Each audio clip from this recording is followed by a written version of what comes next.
Chapter 31. Jacob heard Laban's sons saying that Jacob had taken away all that belonged to their father and had gained all his wealth from what was their father's. Jacob saw that Laban's attitude toward him was not as it had been before. Then Yahweh said to Jacob, "Return to the land of your fathers and to your relatives, and I will be with you." Jacob sent for Rachel and Leah and called them to the field where his flock was. He said to them, "I see that your father's attitude toward me is not as before, but the God of my father has been with me. You know that I have served your father with all my strength. Yet your father has deceived me and changed my wages 10 times. But God did not allow him to harm me. If he said, 'The speckled will be your wages,' then all the flock bore speckled. And if he said, 'The streaked will be your wages,' then all the flock bore streaked. So God has taken away your father's livestock and has given them to me. During the mating season I looked up and saw in a dream that the male goats mating with the flock were streaked, speckled, and spotted. The angel of God said to me in the dream, 'Jacob,' and I said, 'Here I am.' He said, 'Look up and see that all the male goats mating with the flock are streaked, speckled, and spotted, for I have seen all that Laban has been doing to you. I am the God of Bethel, where you anointed a pillar and where you made a vow to me. Now leave this land at once and return to the land of your birth.' Then Rachel and Leah replied, 'Do we still have any share in the inheritance of our father's house? Does he not regard us as foreigners? He has sold us and has also used up what was paid for us. Surely all the wealth that God took away from our father belongs to us and to our children. So do whatever God has told you.'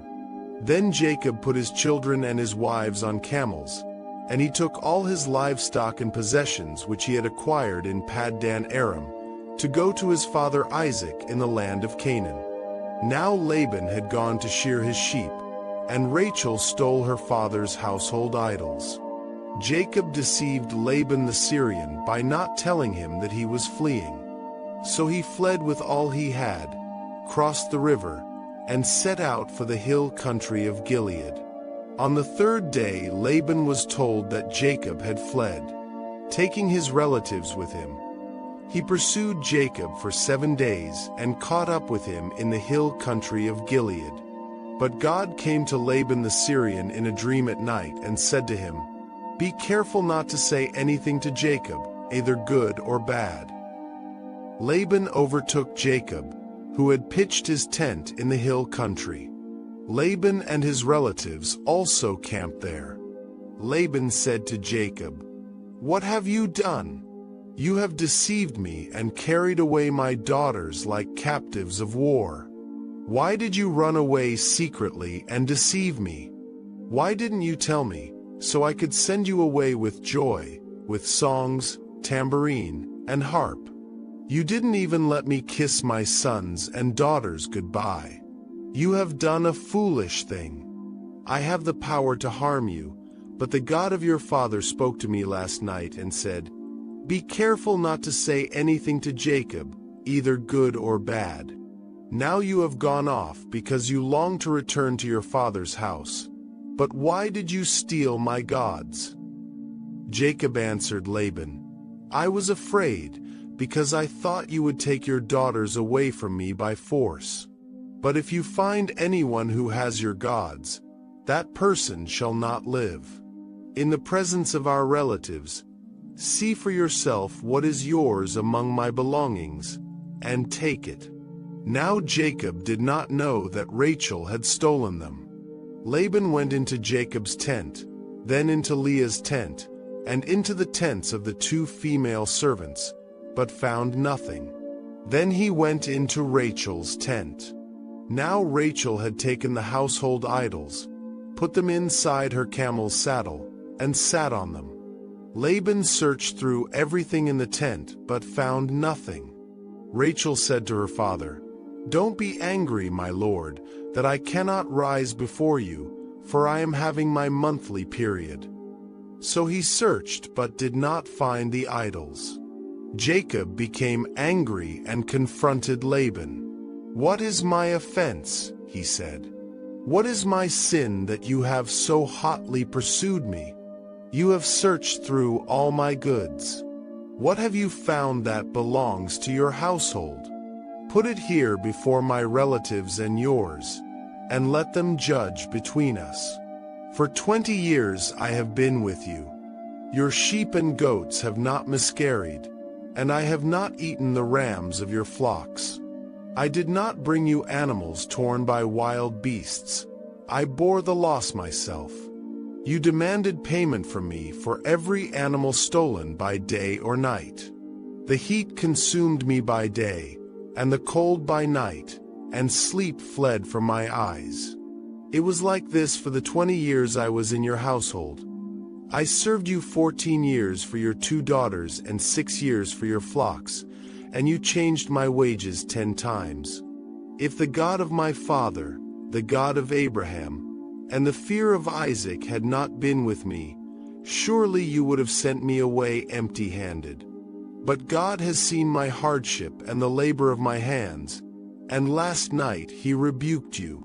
Laban answered Jacob, "The daughters are my daughters, the children are my children, the flocks are my flocks, and all you see is mine.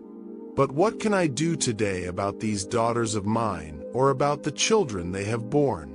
Come now, let us make a covenant, you and I, and let it serve as a witness between us." So Jacob took a stone and set it up as a pillar. He said to his relatives, "Gather some stones." They took stones and piled them in a heap, and they ate there by the heap. Laban called it Jegar Sahadutha, but Jacob called it Galeed. Laban said, "This heap is a witness between you and me today." That is why it was called Galeed and also Mizpah, because he said, "May Yahweh watch between you and me when we are apart from each other. If you mistreat my daughters or take any wives besides my daughters, even though no one is with us, remember that God is witness between you and me." Laban also said to Jacob, "Here is this heap, and here is this pillar I have set up between you and me. This heap is a witness, and this pillar is a witness, that I will not pass beyond this heap to harm you, and that you will not pass beyond this heap and pillar to harm me. May the God of Abraham and the God of Nahor, the God of their father, judge between us." So Jacob swore by the fear of his father Isaac. Jacob offered a sacrifice in the hill country and invited his relatives to a meal. After they had eaten, they spent the night there.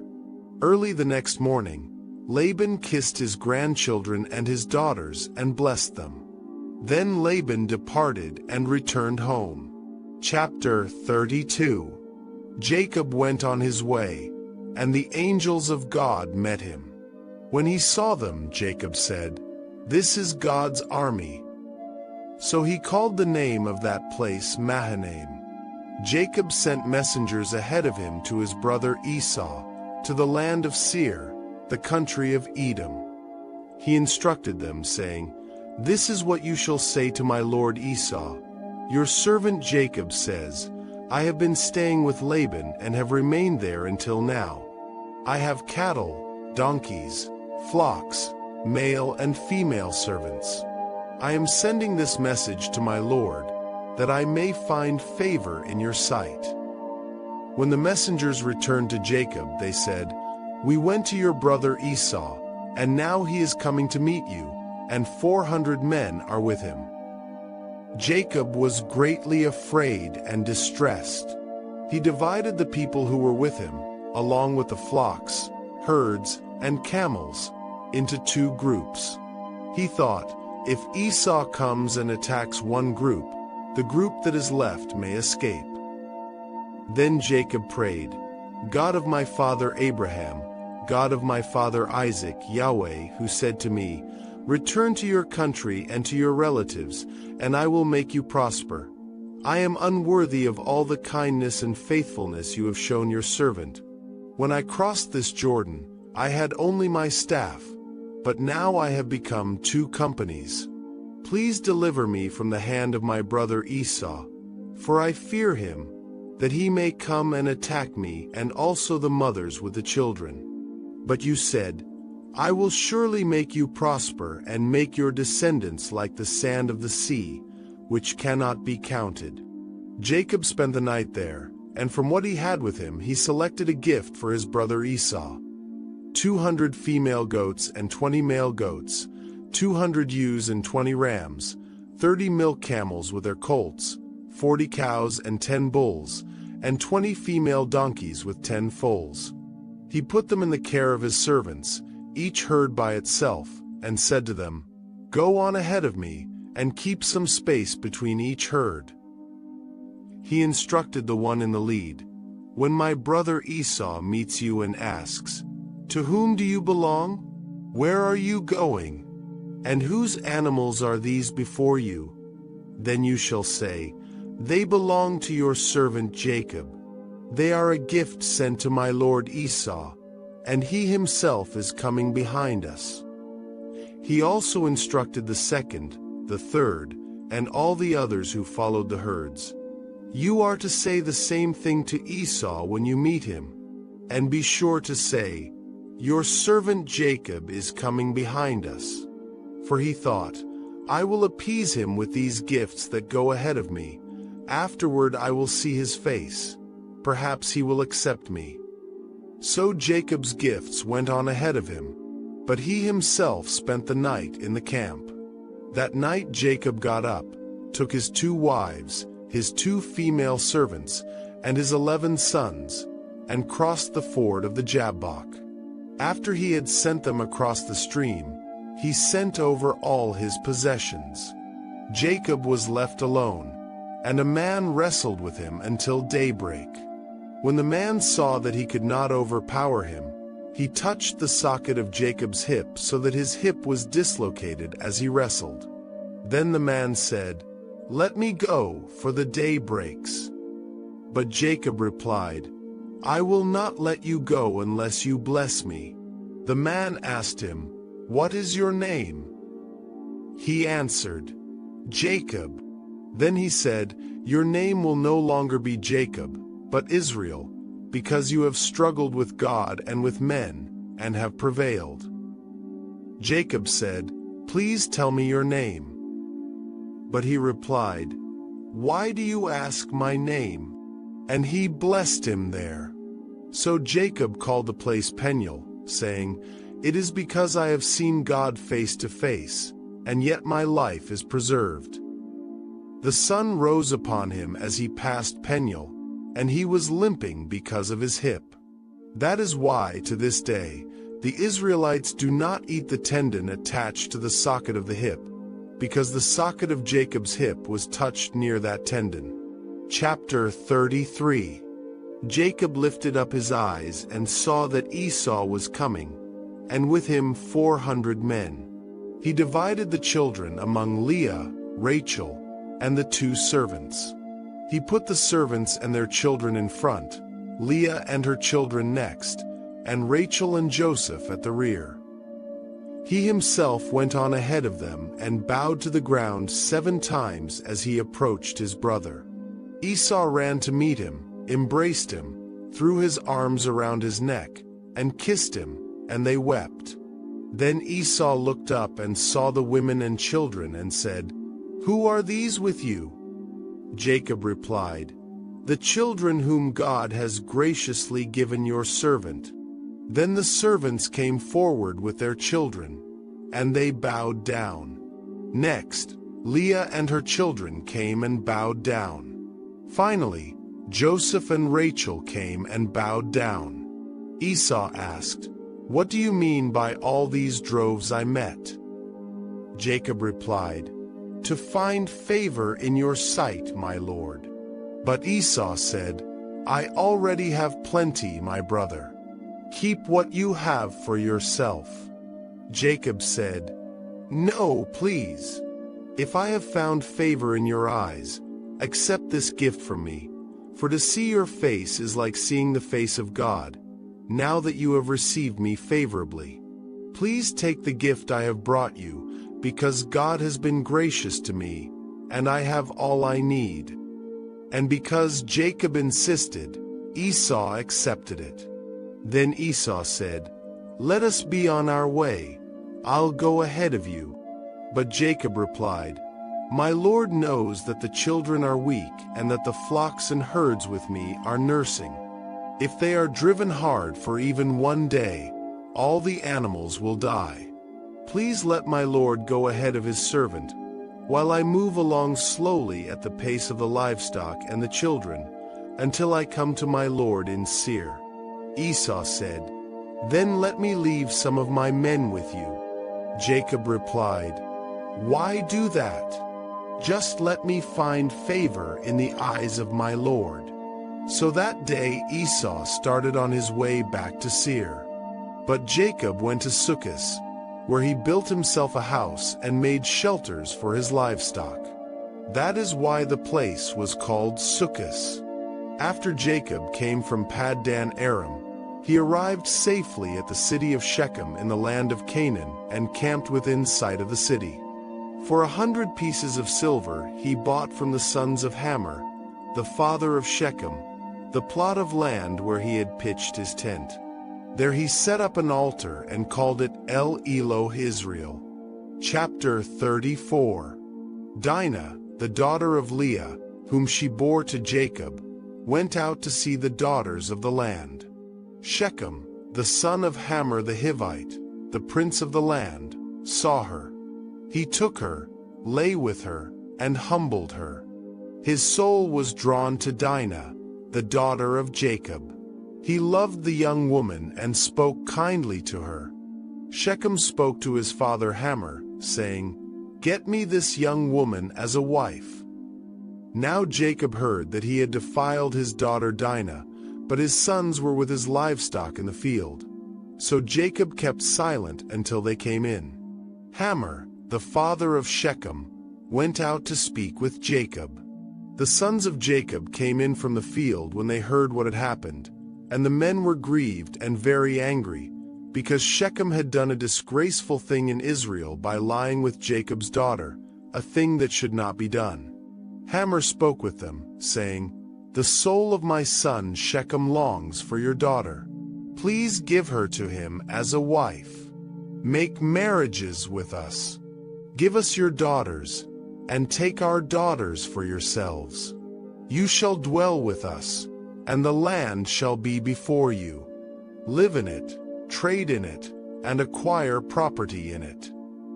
Shechem also said to her father and brothers, "Let me find favor in your eyes, and whatever you say to me I will give. Ask me for as great a bride price and gift as you will, and I will pay whatever you ask of me. Only give me the young woman as my wife." The sons of Jacob answered Shechem and his father Hamor deceitfully, because Shechem had defiled their sister Dinah. They said to them, "We cannot do this thing, to give our sister to one who is uncircumcised, for that would be a disgrace to us. Only on this condition will we agree with you, that every male among you be circumcised as we are. Then we will give you our daughters, and we will take your daughters for ourselves, and we will dwell with you and become one people. But if you will not listen to us and be circumcised, then we will take our sister and go." Their words pleased Hamor and Shechem, Hamor's son. The young man did not delay to do this thing, because he delighted in Jacob's daughter, and he was honored above all the house of his father. Hamor and his son Shechem went to the gate of their city and spoke to the men of their city, saying, "These men are friendly with us. Let them live in the land and trade in it, for the land is large enough for them. Let us take their daughters as wives and give them our daughters. Only on this condition will the men agree to live with us and become one people, that every male among us be circumcised as they are. Will not their livestock, their property, and all their animals become ours? Let us agree to their terms, and they will dwell with us." All who went out of the gate of the city listened to Hamor and his son Shechem, and every male was circumcised, all who went out of the gate of his city. On the third day, when they were in pain, two of Jacob's sons, Simeon and Levi, the brothers of Dinah, took their swords, came upon the unsuspecting city, and killed all the males. They killed Hamor and his son Shechem with the edge of the sword, took Dinah out of Shechem's house, and went away. The sons of Jacob came upon the dead and plundered the city, because their sister had been defiled. They took their flocks, their herds, their donkeys, everything in the city and in the field, and all their wealth. They took captive all their little ones and their wives, and carried off everything in the houses. Then Jacob said to Simeon and Levi, "You have brought trouble on me by making me obnoxious to the inhabitants of the land, the Canaanites and the Perizzites. I am few in number, and if they join forces against me and attack me, I and my household will be destroyed." But they replied, "Should he treat our sister like a prostitute?" Chapter 35. God said to Jacob, "Arise, go up to Bethel and live there. Make an altar there to God, who appeared to you when you fled from the face of Esau your brother." Then Jacob said to his household and to all who were with him, "Put away the foreign gods that are among you, purify yourselves, and change your garments. Let us arise and go up to Bethel. I will make an altar there to God, who answered me in the day of my distress and has been with me in the way which I have gone." They gave to Jacob all the foreign gods which were in their hands, and the rings which were in their ears. Jacob hid them under the oak that was by Shechem. As they journeyed, the terror of God was upon the cities around them, and they did not pursue the sons of Jacob. So Jacob came to Luz, that is, Bethel, in the land of Canaan, he and all the people who were with him.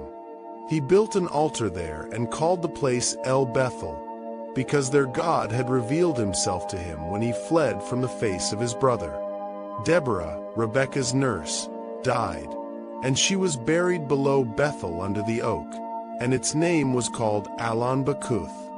God appeared to Jacob again when he came from Paddan Aram and blessed him. God said to him, "Your name is Jacob. Your name shall no longer be called Jacob, but Israel shall be your name." And he called his name Israel. God said to him, "I am God Almighty. Be fruitful and multiply. A nation and a company of nations shall come from you, and kings shall come from your body. The land which I gave to Abraham and Isaac I give to you, and to your offspring after you I will give the land." God went up from him in the place where he had spoken with him. Jacob set up a pillar in the place where he had spoken with him, a pillar of stone. He poured out a drink offering on it and poured oil on it. Jacob called the name of the place where God had spoken with him Bethel. They journeyed from Bethel, and when there was still some distance to go to Ephrath, Rachel went into labor, and she had hard labor. When she was in severe labor, the midwife said to her, "Do not be afraid, for you have another son." As her soul was departing, for she died, she named him Benoni, but his father called him Benjamin. Rachel died and was buried on the way to Ephrath, which is Bethlehem. Jacob set up a pillar on her grave. It is the pillar of Rachel's grave to this day. Israel journeyed on and pitched his tent beyond the tower of Eder. While Israel lived in that land, Reuben went and lay with Bilhah, his father's concubine, and Israel heard of it. Now the sons of Jacob were 12. The sons of Leah, Reuben, Jacob's firstborn, Simeon, Levi, Judah, Issachar, and Zebulun. The sons of Rachel, Joseph and Benjamin. The sons of Bilhah, Rachel's servant, Dan and Naphtali. The sons of Zilpah, Leah's servant, Gad and Asher. These are the sons of Jacob who were born to him in Paddan Aram. Jacob came to Isaac his father at Mamre, to Kiriath Arba, that is, Hebron, where Abraham and Isaac had sojourned. The days of Isaac were 180 years. Isaac breathed his last and died, and was gathered to his people, old and full of days. Esau and Jacob, his sons, buried him. Chapter 36. Now this is the history of the generations of Esau, that is, Edom. Esau took his wives from the daughters of Canaan, Adah the daughter of Elon, the Hittite, and Oholibamah the daughter of Anna, the daughter of Zibeon, the Hivite, and Basemath, Ishmael's daughter, sister of Nebaioth. Adah bore to Esau Eliphaz. Basemath bore Ruel. Oholibamah bore Jush, Jalem, and Korah. These are the sons of Esau, who were born to him in the land of Canaan. Esau took his wives, his sons, his daughters, and all the members of his household, with his livestock, all his animals, and all his possessions, which he had gathered in the land of Canaan, and went into a land away from his brother Jacob. For their substance was too great for them to dwell together, and the land of their travels couldn't bear them because of their livestock. Esau lived in the hill country of Seir. Esau is Edom. This is the history of the generations of Esau, the father of the Edomites in the hill country of Seir. These are the names of Esau's sons: Eliphaz, the son of Adah, the wife of Esau, and Ruel, the son of Basemath, the wife of Esau. The sons of Eliphaz were Taman, Omar, Zepho, and Gatam, and Kenas. Timnah was concubine to Eliphaz, Esau's son, and she bore to Eliphaz Amalek. These are the descendants of Adah, Esau's wife. These are the sons of Ruel: Nahath, Zerah, Shammah, and Mizah. These were the descendants of Basemath, Esau's wife. These were the sons of Oholibamah, the daughter of Anna, the daughter of Zibeon, Esau's wife. She bore to Esau Jush, Jalem, and Korah. These are the chiefs of the sons of Esau, the sons of Eliphaz the firstborn of Esau: Chief Taman, Chief Omar, Chief Zepho, Chief Kenas, Chief Korah, Chief Gatam, Chief Amalek. These are the chiefs who came of Eliphaz in the land of Edom. These are the sons of Adah. These are the sons of Ruel, Esau's son: Chief Nahath, Chief Zerah, Chief Shammah, Chief Mizah. These are the chiefs who came of Ruel in the land of Edom. These are the sons of Basemath, Esau's wife. These are the sons of Oholibamah, Esau's wife: Chief Jush, Chief Jalem, Chief Korah. These are the chiefs who came of Oholibamah, the daughter of Anna, Esau's wife. These are the sons of Esau, that is, Edom, and these are their chiefs. These are the sons of Seir the Horite, the inhabitants of the land: Lotan, Shobal, Zibeon, Anna, Dishon, Ezer, and Dishon. These are the chiefs who came of the Horites, the children of Seir in the land of Edom. The children of Lotan were Hori and Heman. Lotan's sister was Timnah. These are the children of Shobal: Alvan, Manahath, Ebal, Shepho, and Onam. These are the children of Zibeon: Aiah and Anna. This is Anna who found the hot springs in the wilderness, as he fed the donkeys of Zibeon his father. These are the children of Anna: Dishon and Oholibamah, the daughter of Anna. These are the children of Dishon: Hemdan, Eshban, Ithran, and Cheran. These are the children of Ezer: Bilhan, Zavan, and Akan. These are the children of Dishon: Uz, and Aaron. These are the chiefs who came of the Horites: Chief Lotan, Chief Shobal, Chief Zibeon, Chief Anna, Chief Dishon, Chief Ezer, and Chief Dishon. These are the chiefs who came of the Horites, according to their chiefs in the land of Seir. These are the kings who reigned in the land of Edom, before any king reigned over the children of Israel. Bela, the son of Beer, reigned in Edom. The name of his city was Dinhabah. Bela died, and Jobab, the son of Zerah of Bozrah, reigned in his place. Jobab died, and Husham of the land of the Temanites reigned in his place. Husham died, and Hadad, the son of Bedad, who struck Midian in the field of Moab, reigned in his place. The name of his city was Avith. Hadad died, and Samlah of Masrekah reigned in his place. Samlah died, and Shaul of Rehoboth by the river reigned in his place. Shaul died, and Baal-Hanan the son of Achbor reigned in his place. Baal-Hanan the son of Achbor died, and Hadar reigned in his place. The name of his city was Pau. His wife's name was Mehetabel, the daughter of Matred, the daughter of Mezahab. These are the names of the chiefs who came from Esau, according to their families, after their places, and by their names: Chief Timnah, Chief Alva, Chief Jetheth, Chief Oholibamah, Chief Elah, Chief Pinion, Chief Kenas, Chief Taman, Chief Mibzar, Chief Magdiel, and Chief Iram. These are the chiefs of Edom, according to their habitations in the land of their possession. This is Esau, the father of the Edomites. Chapter 37. Jacob lived in the land of his father's travels, in the land of Canaan. This is the history of the generations of Jacob. Joseph, being 17 years old, was feeding the flock with his brothers. He was a boy with the sons of Bilhah and Zilpah, his father's wives. Joseph brought an evil report of them to their father.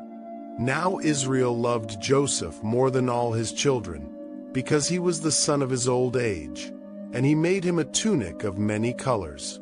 His brothers saw that their father loved him more than all his brothers, and they hated him, and couldn't speak peaceably to him. Joseph dreamed a dream, and he told it to his brothers, and they hated him all the more. He said to them, "Please hear this dream which I have dreamed.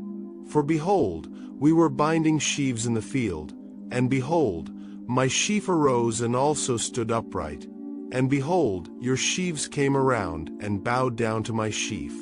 His brothers asked him, "Will you indeed reign over us? Will you indeed have dominion over us?" They hated him all the more for his dreams and for his words. He dreamed yet another dream, and told it to his brothers, and said, "Behold, I have dreamed yet another dream, and behold, the sun and the moon and 11 stars bowed down to me." He told it to his father and to his brothers. His father rebuked him and said to him, "What is this dream that you have dreamed? Will I and your mother and your brothers indeed come to bow ourselves down to the earth before you?"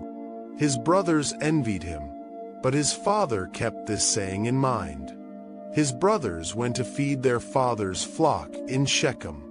Israel said to Joseph, "Aren't your brothers feeding the flock in Shechem? Come, and I will send you to them."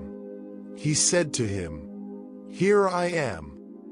He said to him, "Go now, see whether it is well with your brothers, and well with the flock, and bring me word again." So he sent him out of the valley of Hebron, and he came to Shechem.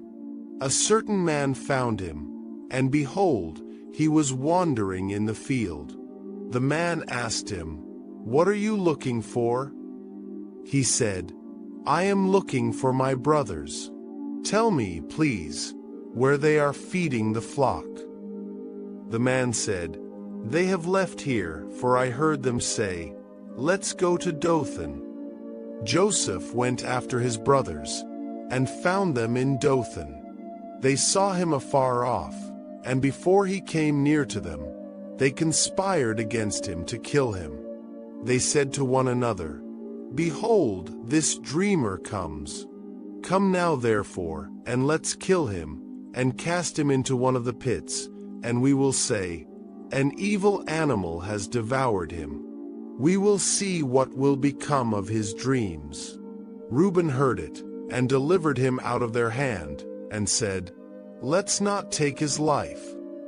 Reuben said to them, "Shed no blood. Throw him into this pit that is in the wilderness, but lay no hand on him, that he might deliver him out of their hand, to restore him to his father." When Joseph came to his brothers, they stripped Joseph of his tunic, the tunic of many colors that was on him, and they took him and threw him into the pit. The pit was empty. There was no water in it. They sat down to eat bread, and they lifted up their eyes and looked, and saw a caravan of Ishmaelites coming from Gilead, with their camels bearing spices and balm and myrrh, going to carry it down to Egypt. Judah said to his brothers, "What profit is it if we kill our brother and conceal his blood? Come, and let's sell him to the Ishmaelites, and not let our hand be on him. For he is our brother, our flesh." His brothers listened to him. Midianites who were merchants passed by, and they drew and lifted up Joseph out of the pit, and sold Joseph to the Ishmaelites for 20 pieces of silver. The merchants brought Joseph into Egypt. Reuben returned to the pit, and saw that Joseph wasn't in the pit, and he tore his clothes. He returned to his brothers and said, "The child is no more, and where will I go?" They took Joseph's tunic, and killed a male goat, and dipped the tunic in the blood.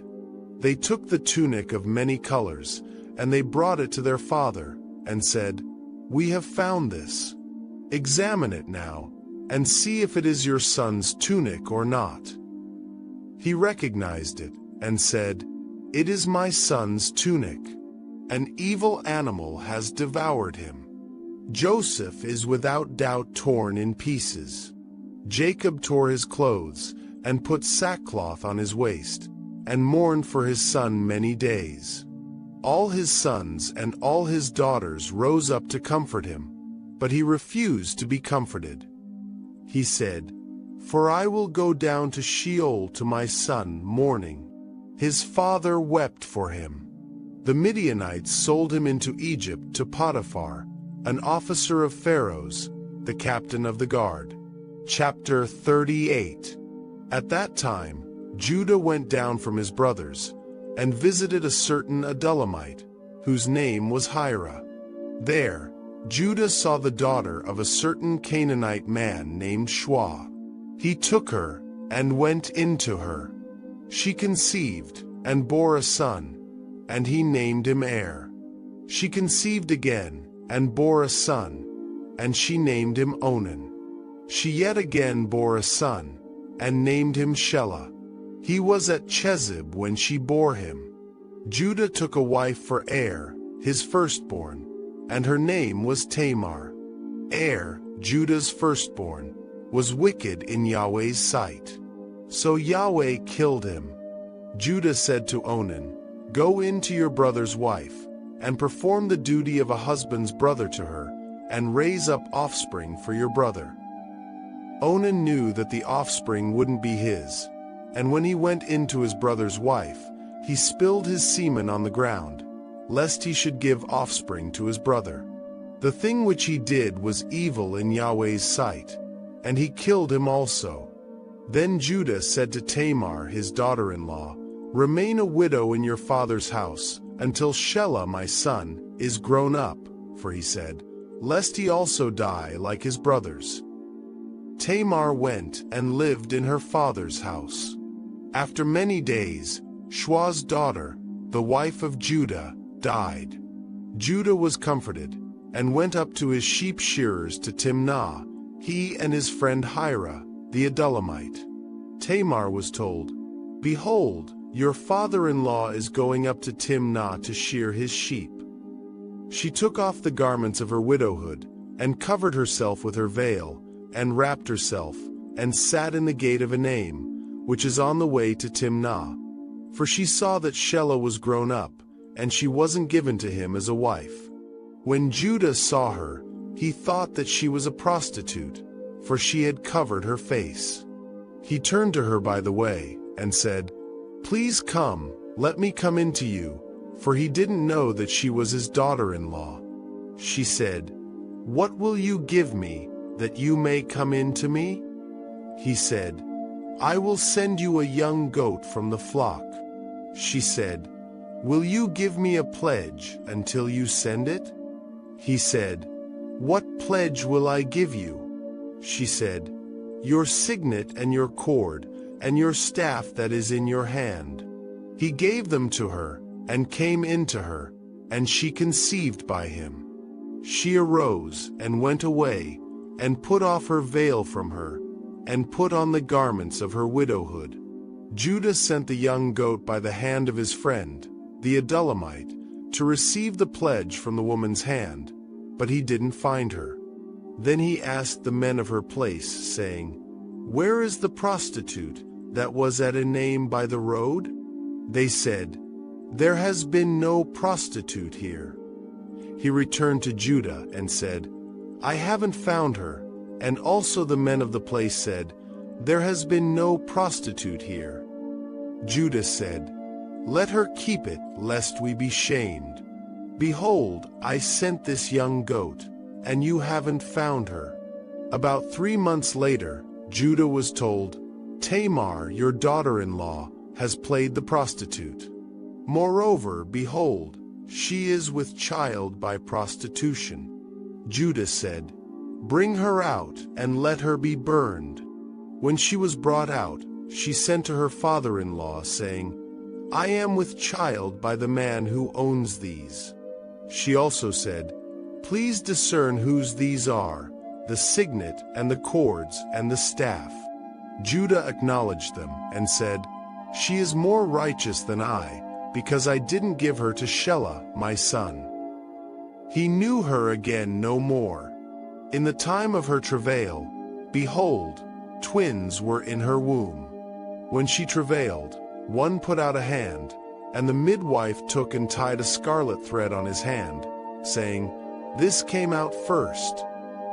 As he drew back his hand, behold, his brother came out, and she said, "Why have you made a breach for yourself?" Therefore his name was called Perez.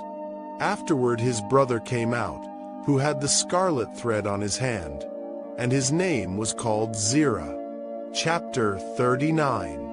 Joseph was brought down to Egypt.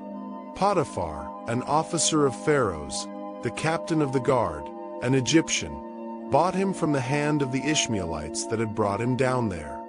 Yahweh was with Joseph, and he was a prosperous man. He was in the house of his master the Egyptian. His master saw that Yahweh was with him, and that Yahweh made all that he did prosper in his hand. Joseph found favor in his sight. He ministered to him, and Potiphar made him overseer over his house, and all that he had he put into his hand. From the time that he made him overseer in his house, and over all that he had, Yahweh blessed the Egyptian's house for Joseph's sake. Yahweh's blessing was on all that he had, in the house and in the field. He left all that he had in Joseph's hand. He didn't concern himself with anything, except for the food which he ate. Joseph was well built and handsome. After these things, his master's wife set her eyes on Joseph, and she said, "Lie with me." But he refused, and said to his master's wife, "Behold, my master doesn't know what is with me in the house, and he has put all that he has into my hand. No one is greater in this house than I am, and he has not kept back anything from me but you, because you are his wife. How then can I do this great wickedness, and sin against God?" As she spoke to Joseph day by day, he didn't listen to her, to lie by her, or to be with her. About this time, he went into the house to do his work, and there were none of the men of the house inside. She caught him by his garment, saying, "Lie with me." He left his garment in her hand, and ran outside.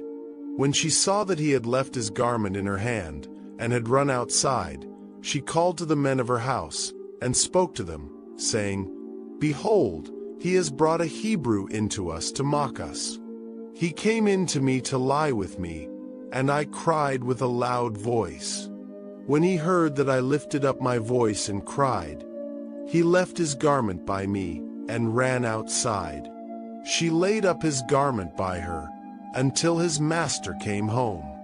She spoke to him according to these words, saying, The Hebrew servant, whom you have brought to us, came in to me to mock me, and as I lifted up my voice and cried, he left his garment by me, and ran outside.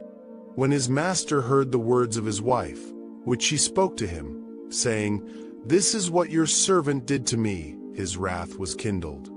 Joseph's master took him, and put him into the prison, the place where the king's prisoners were bound, and he was there in custody.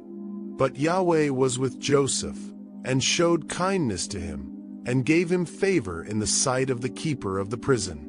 The keeper of the prison committed to Joseph's hand all the prisoners who were in the prison.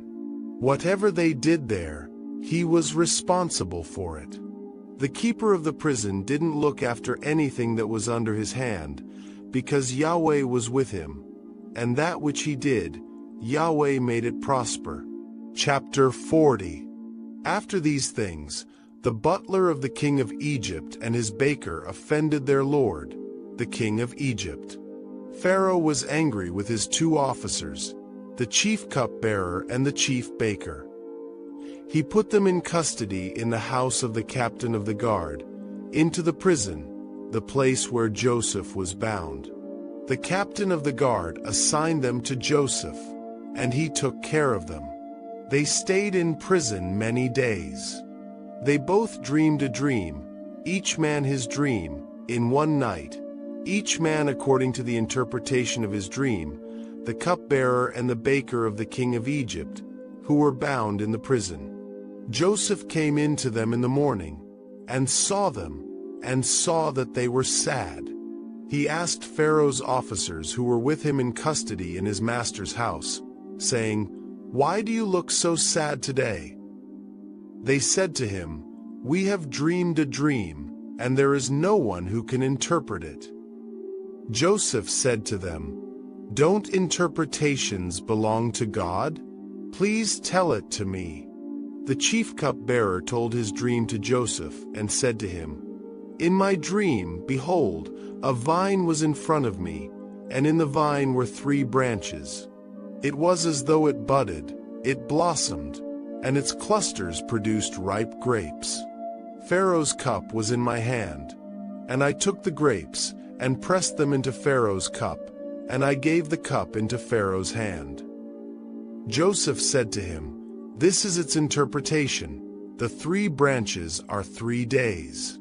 Within 3 more days, Pharaoh will lift up your head, and restore you to your office. You will give Pharaoh's cup into his hand, the way you did when you were his cupbearer. But remember me when it is well with you. Please show kindness to me, and make mention of me to Pharaoh, and bring me out of this house. For indeed, I was stolen away out of the land of the Hebrews, and here also I have done nothing that they should put me into the dungeon. When the chief baker saw that the interpretation was good, he said to Joseph, I also was in my dream, and behold, 3 baskets of white bread were on my head. In the uppermost basket there were all kinds of baked food for Pharaoh, and the birds ate them out of the basket on my head. Joseph answered, This is its interpretation. The 3 baskets are 3 days. Within 3 more days, Pharaoh will lift up your head from off you, and will hang you on a tree, and the birds will eat your flesh from off you. On the third day, which was Pharaoh's birthday, he made a feast for all his servants, and he lifted up the head of the chief cupbearer and the head of the chief baker among his servants. He restored the chief cupbearer to his position again, and he gave the cup into Pharaoh's hand. But he hanged the chief baker, as Joseph had interpreted to them. Yet the chief cupbearer didn't remember Joseph, but forgot him.